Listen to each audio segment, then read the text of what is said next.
thank you guys so much for tuning into today's live stream. It is June 18th, 2025. And to begin today's live stream, I do want to take a look at the fundamentals here. So just some economic news. So for today, we have unemployment claims being released in about 6 minutes and 30 seconds, around there. At 7:30 a.m., they'll release unemployment claims. This is something that you want to watch for. If we have high unemployment claims, then that means the economy isn't growing as fast, or it's contracting. This could be early signs to a recession. And I think the major news event today is probably going to be FOMC. Depending on how Jerome Powell speaks, he could release, the federal fund rates, and he could raise it, or he could hike it, or he could cut it, depending on what he says. But just know that FOMC is a major economic driver. A lot of economies watch what he's going to have to say about the federal fund rates. And so you watch that. Watch out for that. That's going to be at 1 p.m. Central Time, I believe. I guess to begin today's technicals here. So let's first start off with the daily candle. So this is the daily candle from yesterday, right? So Tuesday's daily candle, we closed pretty bearish. You can assume that we are most likely going to take out the daily low, right? The daily low is like, that's kind of what you would anticipate based on the way that we closed here on this daily candle. It's an easy assumption to make, right? Another way to look at it that's really simple is is the close of the candle closer to the high or the low of the candle? So to make this objectively clear to you guys, the blue line is going to be the low, the red line is going to be the closure. And I'll make the high is going to be the green line. So objectively looking at it, is the red line closer to the blue line, or is it closer to the green line? Well, objectively looking at it, right, the red line is closer to the blue line. That means the closure of the candle is closer to the low. That means within the next daily candle, we should open. We should maybe manipulate higher and then take out the low. After we take out the daily low, that's kind of when you can't really that's when you can't really force an idea onto the markets here now, right? Or you can't, it's not that you can't force anything, but you can't rely on the daily time frame anymore for an objective, because the daily objective has been completed already, which the daily objective was the daily low. So coming into the morning today, I know that we have completed the daily objective. So my best bet is to utilize the intraday time frames, such as the 4-hour candle and the 8-hour candle. So depending on how those two candles close, that will give me my morning objective, right? So usually I begin my stream around like 8:30 a.m. Central Time, but I have somewhere to be this morning, so I'm just gonna start the live stream a little bit earlier than expected. But yeah, so that's kind of what I would be aiming for this morning, right? I'm not going to utilize the daily time frame. I'm pivoting onto the intraday time frames and utilizing the 4 hour, the 6 hour, the 8 hour, and the 10 hour. Alright, so that's pretty much all I have as of technicals for right now. FOMC, I'm really curious on where the markets take us, based on the daily candle here, right? Or not even the daily candle, the daily time frame. You can see that we've been in a very consolidative state. Like within this gray box, we've been pretty much like, you know, creating highs, lows, and we've been pretty much stuck in this range. So, you know, this, I'm not really saying that we're going to expand from FOMC. I mean, who knows? But the question is, if can FOMC take us out of this range that we're in right now, is the question, right? Like, here you can see that we've been in the range.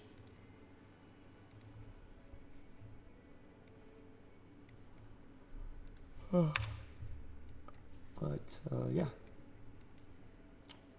so the last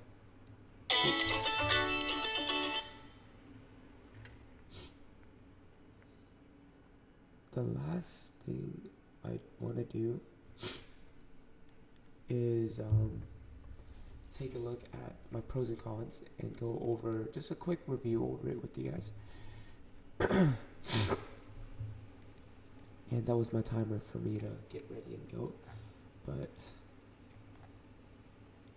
I do want to leave you guys with some pros and cons here. So, some of the pros and cons from previous week that I'm going to carry over onto this week is, well, first thing, I do want to make sure I got the date right.